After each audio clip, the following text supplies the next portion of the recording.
This is A Different Perspective with Kevin Randle. A retired U.S. Lieutenant Colonel, Kevin Randle has been studying UFOs for nearly 50 years. Kevin has investigated some of the most famous UFO cases in the world and has been consulted for dozens of documentaries about UFOs. Considered one of the leading experts into the Roswell UFO crash of 1947, Kevin has written more than 25 books about UFOs, including the recently published Roswell in the 21st Century. Now, here is the host of A Different Perspective, Kevin Randle. And welcome to this edition of A Different Perspective. I truly am Kevin Randle. Before I bring on my guest, Ron James, who has a name I can actually pronounce without stumbling in it, I wanted to mention something. Last week, I published on my blog a bunch of information, a report, that some of the sightings reported by our naval personnel in, I guess, the Pacific Ocean during the UAP discussions may have been drones, maybe launched from our competitors, suggest maybe Hong Kong was responsible, that sort of thing. And I just saw a report in the mainstream media confirming this to some extent, that reporting that it may be an explanation for some of the sightings. I just thought it was interesting that I beat them by a week, and I thought I'd mention that because there's nothing like patting yourself on the back when you do something right. But I wanted that known that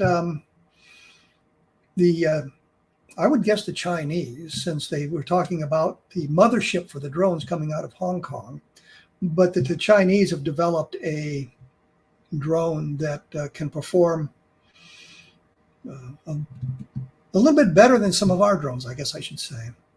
I'm not sure that the performance characteristics that have been discussed are a result of a technological advance by them or just the observational feelings of our naval personnel suggesting these enhanced performances. There may be a combination of both there. But it's something that needs to be investigated, whether it has to do with UFOs or our competitors in the world. I just thought I'd bring that up because sometimes you have to do that. Now, I noticed in a lot of talk shows, the host always has a bunch of cards in his hand and with questions on it. I don't have that. I just have one sheet of paper here to tell you a little bit about Ron James, who is the Director of Media Relations for MUFON. He's a filmmaker, an on-camera personality, a writer, editor, researcher, content creator, and entrepreneur. James is the co-founder of MUFON Television, an online TV channel boasting the world's largest collection of commercially free UAP-related material. Really, Ron, UAP? He has created 7 feature-length documentaries and dozens of original independent series episodes. His newest film, Accidental Truth, will be released this year by 1091 Distribution. I thought that was a misprint there on the paper. He has won 19 international awards, including 4 EB Awards, which is the extra given out by one of the conventions. I don't mean to belittle it. I'm just trying to put it in perspective here.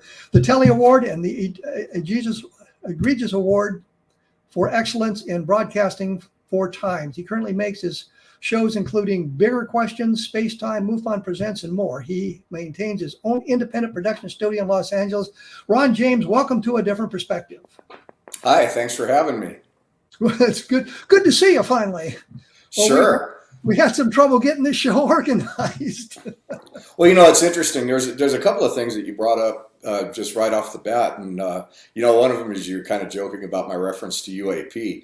What a lot of people don't know is that phrase is not new. It was actually one of the first phrases to describe the phenomenon back in the Kenneth Arnold days. And so that it's been adopted, by the powers that be to frame the new narrative is interesting, but it's not a phrase that came out of nowhere. Well, I think it was first used in 1949 in relation to this sort of thing, rather than the ultra derogatory term flying saucer. APRO used UAO, unidentified aerial object, I think, is what they were using. I kind of like flying saucers, simply because when you're talking about a flying saucer, you're talking about an alien spacecraft, and a UFO, of course, can be anything that's in the air that you can't identify, and maybe an alien spacecraft, maybe something else. So I've always thought flying saucer is probably the best descriptor we can come up with to kind of to distinguish there. I cannot speak today. They're not always saucers, though. That's the thing. That's true. That's true. And that kind of leads me to the cliched question, which is always asked of me as well. What got your interest? I'll say my interest originated with the movie Earth versus the Flying Saucers, which my mother took me to when I was a little kid, and that kind of sparked my interest. What was your introduction to UFOs, UAPs? Whatever we want to call them. I've always had a passing interest in the topic as a fan. I remember back in the days when Nick Pope had a column in UFO magazine, I believe it was, where he was actually still with the Ministry of Defense, supposedly, and writing this column where he was this front-facing guy that was really friendly to the UFO people. And then I remember Stanton Friedman was a big inspiration for me because he was a rational mind that really came to this thing with a scientific approach. And this was back in the very early days of my life when I was, still a teenager and coming up as a young adult. And then I got involved in media and, started my own production studios. And after a while, I ran into Steve Bassett, who hired me to do the live streaming and production of his X conference in 2008. And I went on to produce a lot of conferences and shoot a boatload of content. I did all the media for the Citizen Hearing on Disclosure. We did the live stream, and it was my company that provided the video services. And so the three questions facing humanity that I'm a real fan of pursuing is the life after death question, the UFO question, ET, and the nature of reality. And the funny thing is that over time, these three topics have kind of fused it to where understandings are overlapping instead of being stovepiped like they were in the past. And so those are the subjects that I pursue with my ability to create media. And I've never seen a UFO. I've had a few strange paranormal experiences, but I really try to take things from a journalistic standpoint and deliver material to people that is something that the mainstream audiences can absorb and moves human understanding forward. Do you engage in any investigations in your work as a video journalist or a media specialist? Well, it depends on what you mean by investigations. I mean, if you're asking me if I do like the MUFON field thing and go out and talk to people that have been, had experiences or are witnesses, I don't do that per se, but I would definitely say that I've been on what's now a 15-year investigation into the cover-up and the front-facing people that are supporting it, and that's all going to be coming out in my film. Well, let's talk a little bit about your film if we can. Sure. If I remember the name correctly, which I have written down on my sheet of paper here, is Accidental Truth. What does that mean exactly? I don't have it right in front of me, but basically it's a phrase I came up with, and I define an accidental truth as information that is revealed through a combination of things that were said and facts that were connected that was not originally intended to be revealed. So in other words, you might have somebody who slips their tongue. You might have somebody who says one thing in one place, something else in another place. And then when you look at what you have already as established evidence and you start comparing everything, another fact seems to reveal itself. And there's a lot of that in the film.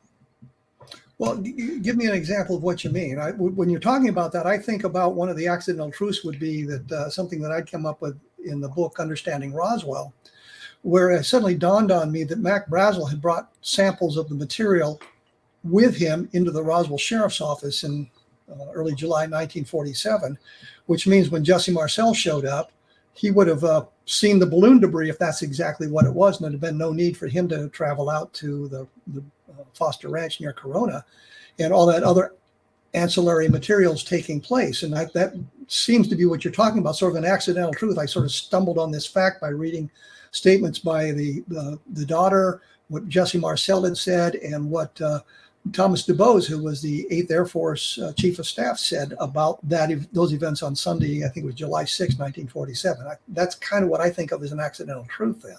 Is that correct? Yeah, that could be construed as an accidental truth. I'm kind of focusing on these front-facing people that have been saying things for years. So, as an example, in the film, I've got a lot of footage with Colonel John Alexander, who I've interviewed 4 times since 2008.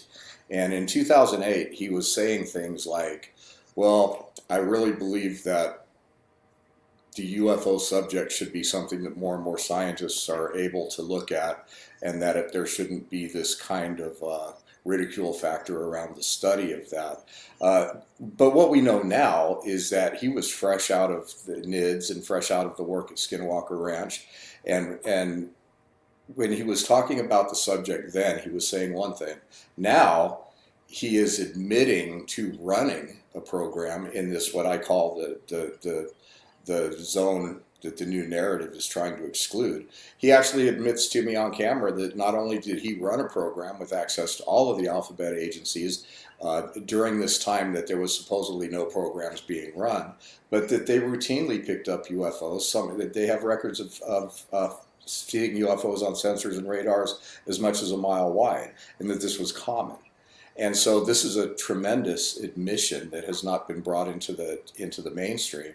And when you compare it to what was being said, 10, 12, 13 years ago, and then you compare it to what we know now was actually occurring, well, then that to me is that's an accidental truth, because what we're dealing with here. Let me interrupt you there. I've got to take a break. I've run up against my time zone. I got to take a break here. I'll have additional information on my blog at www.kevinrandle.blogspot.com, and we will be back right after this with Ron James, and we'll talk about accidental truth. So please stick around. And we are back. I'm talking with Ron James. When we went away, we were talking about accidental truths when I had to interrupt him, and he was giving us some information about Colonel Alexander and his work. I've met Alexander once or twice. I think we've exchanged books, so I know him that way, but not very well.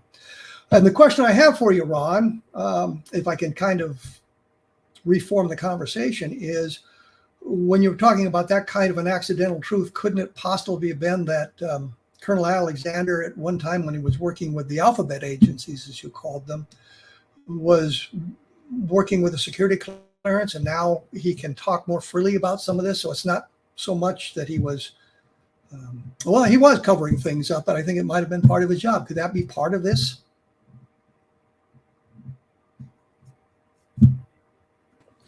There we go. Well, here's the thing.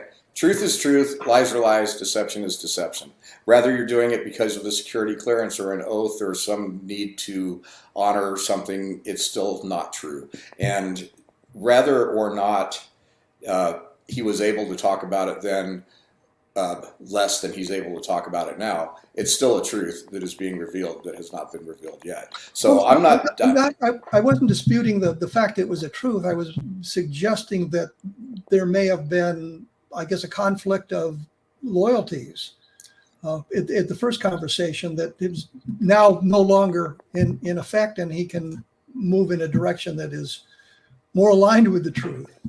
Well, you bring up a very interesting question, because I'm not personally out to examine the moral implications of participating in keeping the biggest, most important secret in the history of mankind from people who I feel deserve to know a heck of a lot more than they're being told. Whether or not you're participating in this cover-up because you took an oath, or whether or not you're participating in this cover-up because you have information that makes you willingly understand that you shouldn't be sharing the information with people, I'm not examining the moral implications of that. I'm not denigrating any of the people that are and have continued to conceal the facts from us.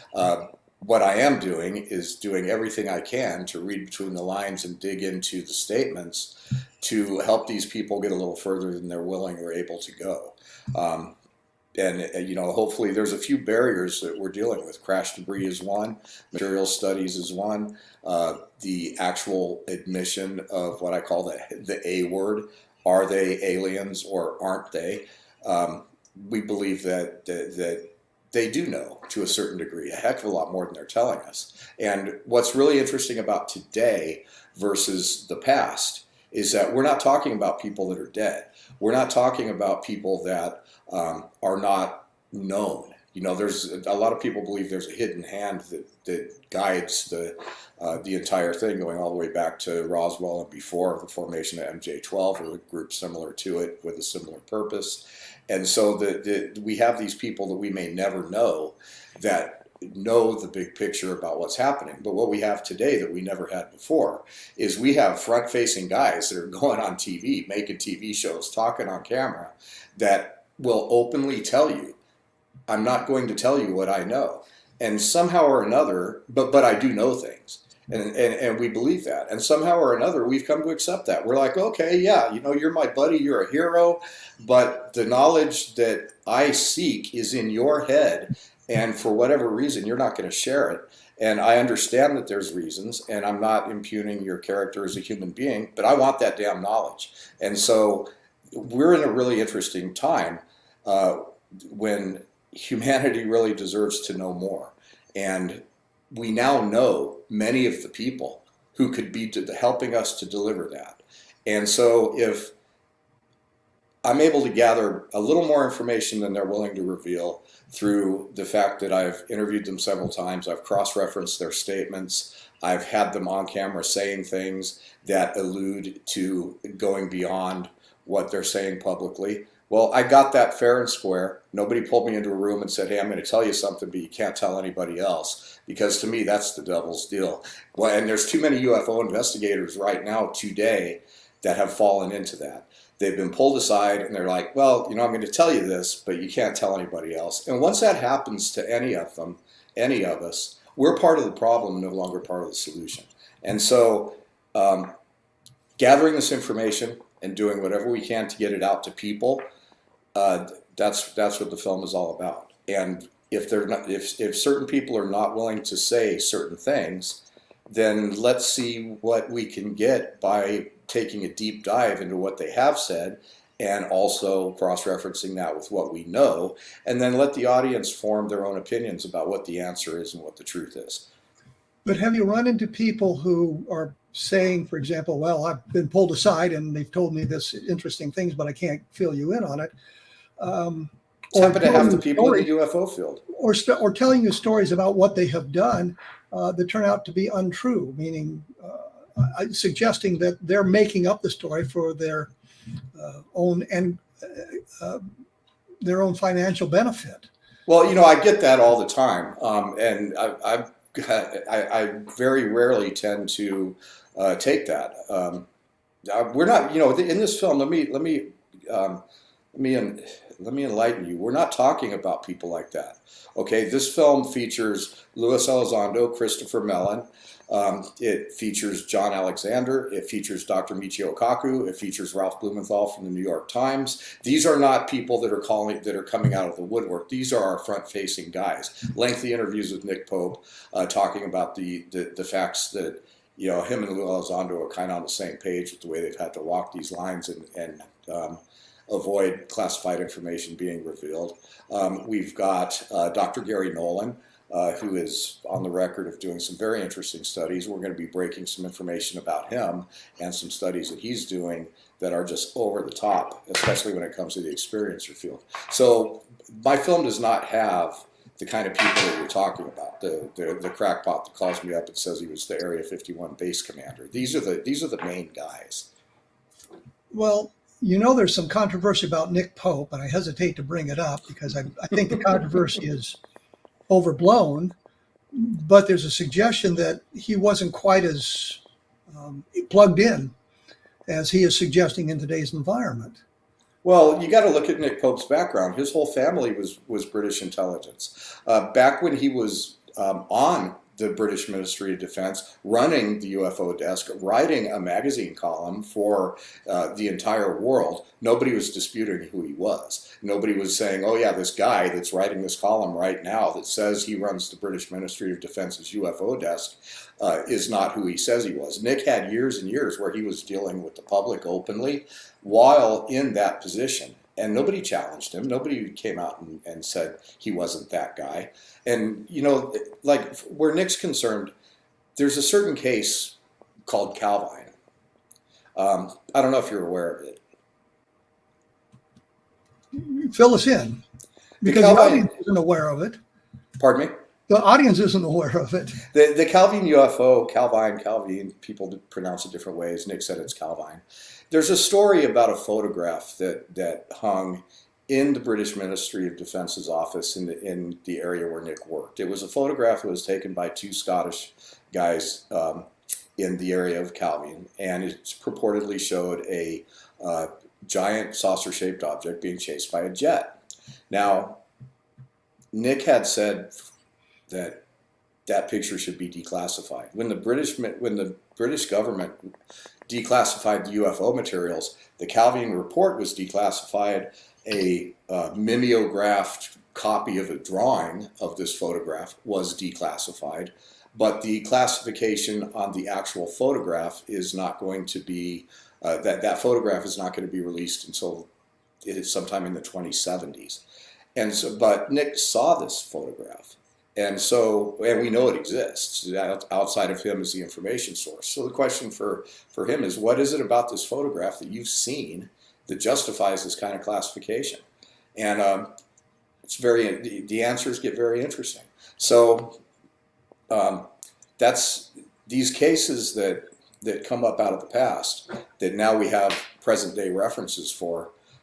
Present some new insights that we're just not aware of at this point, like the Blue Room at Wright-Patterson, the Interplanetary Research Group formed by the Army. A lot of people don't know about this stuff, but there's information and documentation that has come out over the years that points to it. And to me, the biggest, most important aspect that we're missing in this narrative we're being fed right now is the missing years between the end of Blue Book and the beginning of OSOP.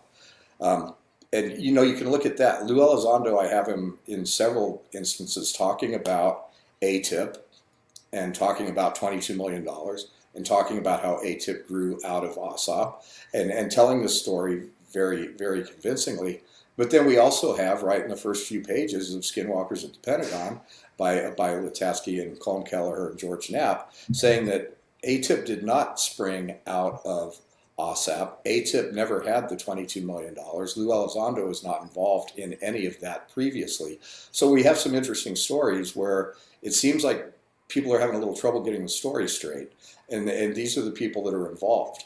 And now when we go and we ask, well, what really happened between the end of Blue Book and the beginning of this program that Bigelow Aerospace was involved in, that Robert Bigelow and his various entities, those are the stories that nobody wants to tell, and especially within the community of people that are the front-facing people right now. But it's in those years, in those stories, in those investigations, in those programs that the truth has been deciphered to a certain degree and concealed through great effort.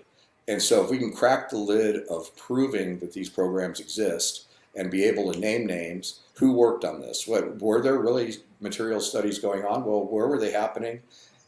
Who was doing them? What did they find out? And what can we prove? And nobody's done that yet. Let me interrupt here, because number one, I want to mention Moondust to you, because I think it's a program that expand the end of Blue Book to this latest investigations and that sort of thing. And then we can talk about where that sort of thing is going. Once again, I am here with Ron James. We're talking about his film, Accidental Truths. We will be back right after this, so please stick around. And we are back. I'm here with Ron James. We're talking about the end of Blue Book and the investigations that began just recently into the UAPs. One of the things that you were talking that I was thinking about is there was a program that began in, I think, 1957, as best as I can trace it down, called Moondust. but it wasn't a project in the sense that they had an office and they had an organization, but it was a code word for the ongoing investigations. And we know it existed, and we know it went to at least 1986 when the term was compromised through the inadvertent release of documents, I think through the State Department to a fellow named Robert Todd, and then to Cliff Stone, and then to me as well. And I found cases in the Project Blue Book files labeled moon dust. So there was a program that went to 1986, and when they were challenged on this, the response was the code word has been changed and is properly classified. So it's a suggestion that beyond 1986 and moon dust as a code ended, something else took over. Did you run into anything like that in your investigations that would explain what happened to moon dust and what it became after that? Well, we're starting to get into, the beginning of NIDS, and there's a little bit of a gap, but there's a lot of that overlaps.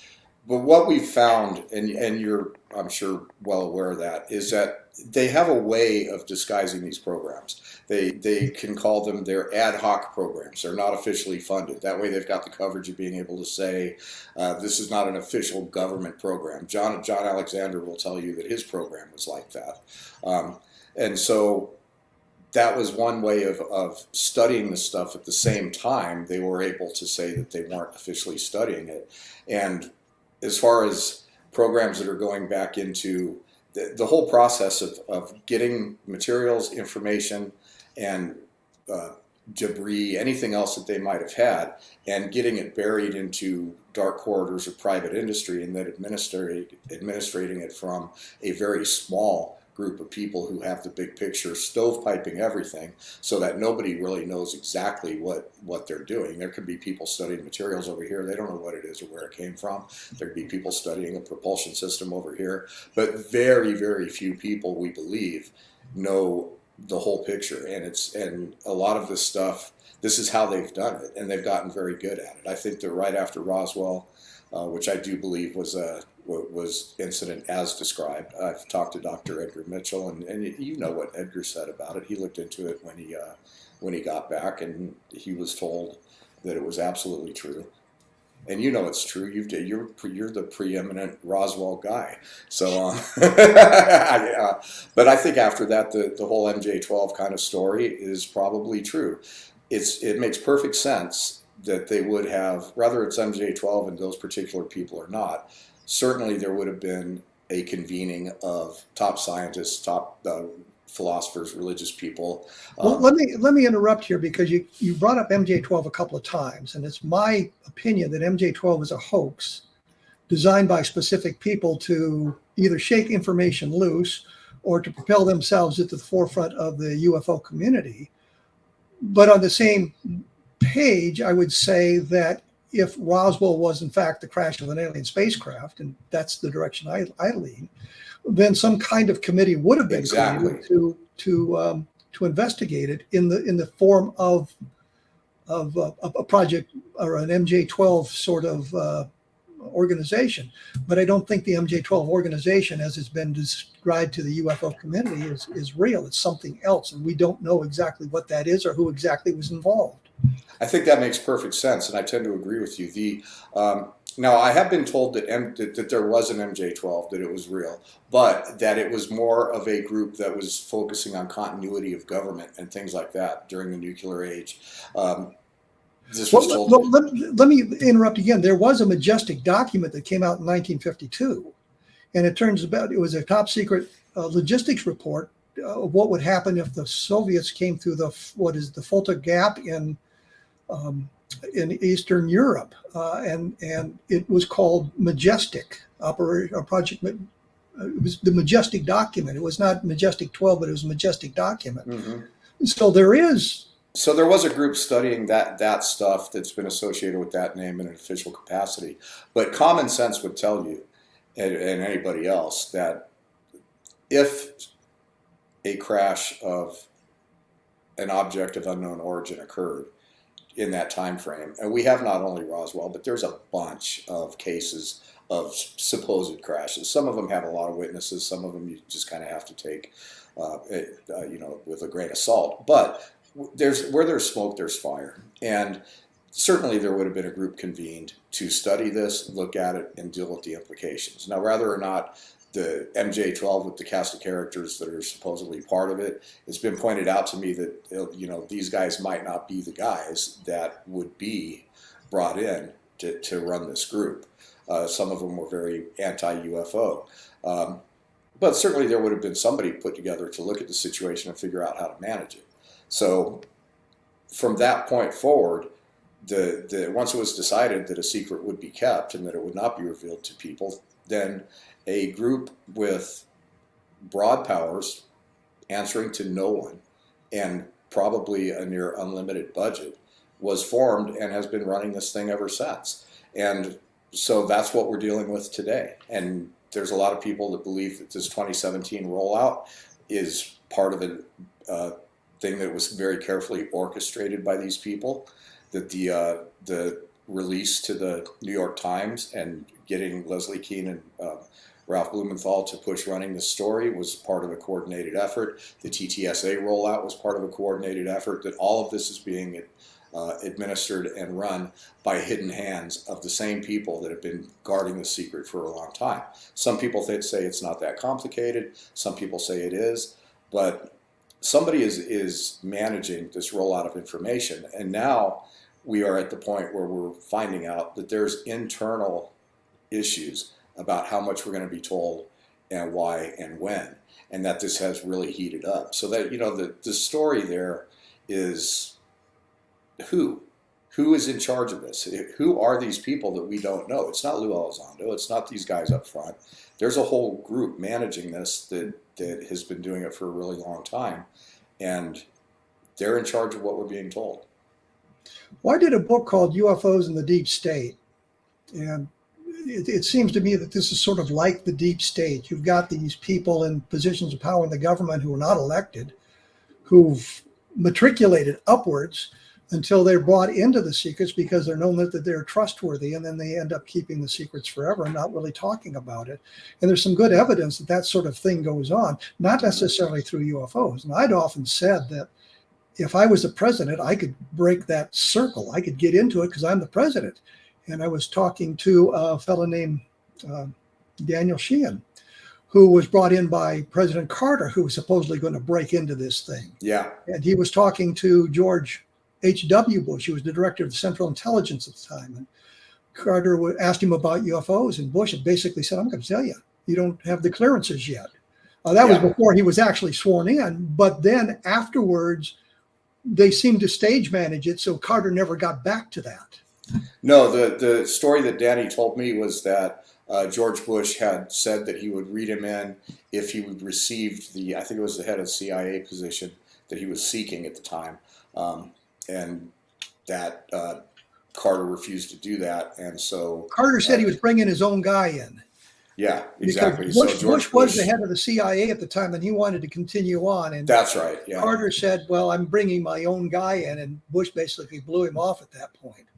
You bring up Danny Sheehan. I interviewed Danny several times. He's in my EBE award-winning film, Dialogues on Disclosure, but I just recently interviewed him for this film. And, he gives me some very frank and candid behind-the-scenes information about what's going on in his representation with Lou Elizondo inside the DIA, his efforts to get the Vatican to release its information about the UFO thing, the whole inside story about what happened in the Jimmy Carter years. He was actually granted access to classified Project Blue Book files. He's seen the files. He's seen the pictures. Supposedly, Lou told him that he had actually seen a craft. And when that kind of got out, it was panic mode and it had to be walked back. But I personally believe that story is probably true, and I think I know where the craft was and where it was housed. So Danny is a very instrumental player in all of this. He has been involved in a lot of stuff. And as things move forward, you're going to find Danny Sheehan being even more instrumental, because the idea is to get this whole UFO amnesty thing working so that people that have this information can come forward. So they're trying to set precedents with what Lou is doing. They're inside the DIA, pushing the envelope of what they can say. And a lot of people will say, well, he's doing this because he wants to do it. It's this thing that he's chosen to do. And other people will say, no, he's still working. Disclosure has to happen at some point, and this is how they're doing it. And Lou is an instrument of that. And, I think that I can't say either way, which is true, but the envelope is being pushed. Well, or at least the illusion of the envelope being pushed. I will point out that I did a long interview with Danny Sheehan for the book UFOs in the Deep State, and it explains exactly how he saw the classified Blue Book files, not the files that we see online or the files that are at the National Archives, but the other files that went somewhere else that Hynek talked about periodically. And so I described that in the book so you can get a good idea of exactly where he's coming from on that. And he talked about seeing pictures of a crashed flying saucer with the soldiers standing around. He didn't know exactly where it had crashed or some of those details, but he did see the photographs, and he did manage to sneak a little bit of information out of this room that he was taken to. We're going to have to take our last break here, I'm afraid, because we're getting right up against it on the clock. This is, of course, Ron James, as we've said before many, many times, and the film is called Accidental Truth, and you're getting a little bit of a glimpse into what it's about and who's going to be participating in it or who participated in it, and a little bit of the inside information. And I think that's something that we're all getting a little bit of as we move through our investigations. We're learning a little bit more and putting some pieces together. And I'll talk about this a little bit more later on in a different show. We will be back right after this, so please stick around. And I am back. I'm here with Ron James. We're talking now about some of the insider information that's coming out. When we went away, we were talking about Dan Sheehan and what he knows, or some of the things that he experienced in his interactions with President Carter in the UFO community. One thing before we get into that, though, you have a website or something where people can visit to see what all's going on? Well, I do. I do have MUFON Television, which is that's a joint venture between me and MUFON. We've got my original programs. We've got a huge catalog of UFO content, 700-800 pieces of commercial-free content. That's subscription-based, and people can go and become members. We have the MUFON Symposium coming up next week. It's going to be live-streamed, and if you buy the Symposium live stream, you get a year of MUFON Television. And you can go to MUFONsymposium.com and find out about that. MUFON's been doing an incredible amount of work. It's really starting to pay off. Is the MUFON Television, that's not part of your normal MUFON membership? It's an additional charge? There's 3 levels of MUFON membership. There's the basic level, and then there's enhanced, and then there's VIP. So when you sign up for the enhanced level and above, MUFON Television is included. And you can also subscribe to MUFON Television without being a member of MUFON. Okay. So anyhow, back to the Deep State and the UFO information. Some of this is coming out in your film? Yeah, it's really, it's not about so much breaking new information. It's about confirming previous information and showing that the stories that we're being told are starting to unravel in a huge way. One of the biggest things that we're going to be unveiling in the film is pretty incontestable proof of this material studies, crash debris retrievals, and things that have been said by very key people that illuminate this, and then also information that's come out. I have an explosive interview with Dr. Gary Nolan, who's gone on the record as saying that he's looked at stuff, but then the official story is, this is kind of the materials from Jacques Vallée and the stuff that the TTSA had and that kind of thing. But the question is that the end of the analysis that he's done, and is that really the sum of the materials that he's studied? And his answer, let me put it this way, his non-answer settles the question. So you're looking into things that have older cases, I guess, and older from the point of view of people who are still alive today. I mean, I can talk about what Edwin Easley said to me, the provost marshal for Roswell and that sort of thing. But Edwin Easley died in the 1990s, and you can't go back and re-interview him. You're talking about people who are alive today and involved in this sort of investigation who are talking to you on the record. Yeah, the thing is what we're doing with Accidental Truth is taking the new narrative and basically disassembling it to the point where what's left is more of a revelation of truths than we're officially being given. And so we're not so much going back and looking at older cases. We are establishing that these programs existed. We're establishing that these studies happened. We're establishing beyond a reasonable doubt that this gap contained result-bearing investigations and programs. And then we're looking at what's being said now and what's not being said, and getting to the point where we can kind of extrapolate what the truth is, that's why it's called Accidental Truth. There's things that these guys are walking right up to certain lines. There's things that they're willing to say, and there's a couple of lines that they're just simply not ready to cross yet. And so, Lou Elizondo is involved in this film to a certain extent, and it's kind of like, look, I'm going to get you guys right up to the edge, and then you're going to have to come out and cross the lines, and we're going to have to get to the bottom of officially what the heck are these things, and how much do we know.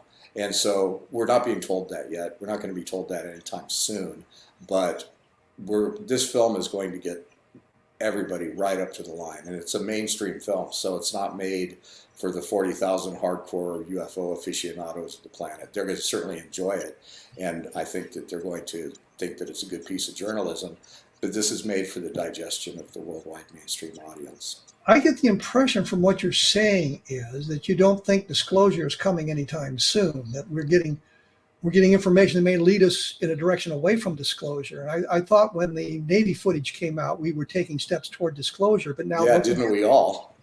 Yeah, I think that we've taken steps back, given what we've been shown and what the recent congressional hearings told us. So yes. I get the impression you're suggesting that disclosure isn't on the horizon. Well, the congressional hearings were a pretty good example of how to take a 70-year-old script and recycle it without even having to do a lot of rewrites. We had Sanford saying the exact same things publicly back in the 50s. Let me interrupt. This is General Sanford, who was the Air Force Chief of Intelligence in 1952. For those, he literally came out and said, we have these objects that are performing in ways that we cannot do. They're not ours. They're not our adversaries, and we're determined to come out for the public and find out if this is a threat. And then all of a sudden we have the same people saying that. We have different people 70 years later saying literally the same thing. Some of the other things that we're exploring in the film are the patents that supposedly might indicate the presence of this technology. Salvatore Pius, I'm terrible with his name, but he was a Navy scientist who has patented things that could be construed as craft propulsion systems and things that could make these tic-tac UFOs work. But like Dr. Michio Kaku says, that these patents are basically not valid. A lot of people think that he's throwing stuff against the wall to see what sticks. But I just saw an interview with him on The Theory of Everything, where they went deep into the physics. I haven't had a chance to get that analyzed by other people, but he has some points, but he's saying we have to reinvent physics for this stuff to work. So we're looking at that kind of thing. But yeah, as far as disclosure, I was in Washington, D.C. In fact, just today, I got a video sent to me that was recorded for us at MUFON by Andre Carson. Now, I was asked, what do you want Andre Carson to talk about? And I said, well, Andre, you opened up the Senate hearings stating that Project Blue Book ended, there was nothing going on until OSOP, and that's the new narrative, unfortunately. That new narrative, where there's this big gap that nobody's addressing, is the official story that is not true, that is being rolled out to the public. And he opened up the congressional hearings with that story. And so I told him in the email, we know this isn't true. How do you address that? So we got back from him today, a minute and a half. Hi, MUFON. Love you guys. He didn't address the question, except to say that there's a lot of stuff about the subject that has to remain classified. But he talked about it. I just was invited to Washington, D.C. I just finished a couple weeks ago. I am probably the first person ever to go into the House of Representatives office building and sit down for an hour with a sitting member of Congress and 2 cameras and interview him specifically on the subject of UFOs and UFO secrecy. I got an hour interview with Tim Puchette. There's going to be parts of it in the film. It's absolutely stunning. So disclosure, no. Lou's book is going to come out. That's the next seminal thing, and then there's going to be a documentary that comes out with that, and it's going to have all of the big characters that normal filmmakers can't get to. They had a NASA, people inside the body politic, and it's going to be this more. I told Lou's representative, he says, yeah, we're going to be making the definitive UFO film, and I'm like, you can't. You can't do it for one of 2 reasons. You're either not really read into what's going on, or you don't know, or you do know, and you can't reveal that. So we're going to continue to get this spoon-fed new story, and it's like, okay, let's sweep everything under the rug that we've done in the past. Let's start with this new supposed naval interest and military interest in the topic that started in the early turn of the century time. And let's forget about everything else, and then let's start figuring out how to come up with stories that are going to justify, oh, look, we have this material. Oh, look, we have this. Oh, look, yeah, they are aliens. We just found out. So this is, it's being paraded in front of 7 billion people on the planet. It's what we call today the big lie is nothing compared to this. And it's hard to watch. As I'm making this film, and I see these cross-reference things, and I see people that I have a lot of respect for, continuing to toe a certain line. It's very hard to it's hard to watch, and people are going to watch this film and they're just going to shake their heads. It's like, this is still going on, but the people that are doing it now, they can't hide. They're going to have to be accountable. Well, we're going to have to end it there, I'm afraid, because I'm running out of time. I think we've scratched the surface anyway on what's going on. We should do another one. I sent you the artwork for the cover, and I sent you a link to the trailer. You can't share the trailer link publicly. You could. It's what trailer link? What trailer link? The first look to my film. What trailer link? Exactly. Yeah, I'm not allowed to distribute it publicly yet, but I can show it around, and you could. Like if we do another show, you could embed it in your show and play it for the audience, but we can't have people go into the link. All right. Well, let's end it there. I want to thank you for taking an hour of your time today to talk about UFOs with me. Next week, as I've said, we'll be talking about the Roswell case because we're running up on the anniversary, the 75th anniversary of the case. And I think it's important for us to discuss exactly where Roswell is today and what we understand about it, which was the point of the book, Understanding Roswell, that was to come out with the 75th anniversary. I think there's some new information in there and some connections to the case that hadn't been made before. I think maybe these accidental truths that we were just talking about with Ron James. And I've been working on a book about 1973 because once again, as he was talking about this, I realized there were some accidental truths that I've learned about the Pascagoula abduction with Calvin Parker and Charles Hickson, and that'll be out in the future sometime. I haven't even finished the book. We'll be doing that next week. Following that, the week following, I'm going to be talking to a fellow about the Allende letters, which was an important part of UFO history that is now completely gone. But he and I might be the 2 leading experts on that aspect of it at this time. And we will have copies of the Varro manufacturing book, and you'll understand all of this when you watch that program. So anyway, I want to thank you all for tuning in, watching us discuss disclosure, watching us discuss UFOs, and I will be back in 167 hours with a new show. Thank you.